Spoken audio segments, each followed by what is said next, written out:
Labas, aš esu Raimonda ir ateinu tau šiandien papasakoti savo trumpą istoriją. Iš tikrųjų, prieš 6 metus aš net negalvojau, kad mano kelionė bus būtent tinklinio marketingo srityje, kad aš čia atrasiu save ir kad tai bus mano pašaukimas gal. Ir iš tikrųjų negalvojau, kad mano darbas bus iš namų, nes mes tiesiog visi esam pripratę, kad mūsų tėvai dirbo valdiškuose darbuose, mūsų seneliai dirbo, lenkė savo, kaip sakant, atidavė visas jėgas, ar ne? Ir mums tai atrodo normalu, kad mes turim taipogi tą patį daryti ir eiti vargti, ar ne, ir palikti savo sveikatą vien tik dėl to, kad uždirbti pinigų. Ir aš iš tiesų visada galvojau, kad ir aš turiu taip daryti ir turiu dirbti, sunkiai dirbti, kad uždirbti, ar ne?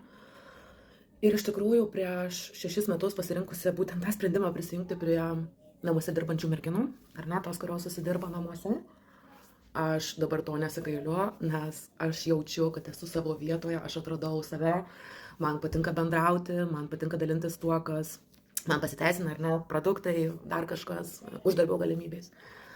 Tad tikrai noriu kreiptis į tas mamas, kurios taipogi norėtų atrasti save, ar ne, uždirbti namuose, auginant vaikus, nes iš tiesų auginant vaikus, susirasti darbą yra labai sudėtinga, nes vaikai serga, o darbdaviai tokių darbuotojų nenori. Tai man yra čia tikras įsigelbėjimas, nes aš galiu dirbti iš namų, galiu matyti, kaip auga mano vaikai, galiu atiduoti jiems savo laiką, ar ne, pamokyti, pasėdėti kartu prie jų pamokų. Ir man nereikia ieškoti kažkokio svetimo žmogaus, kuris galėtų pasirūpinti mano vaikais ir pažiūrėti juos, kad aš dirbu, ar ne, nes mano darbo vieta yra namuose.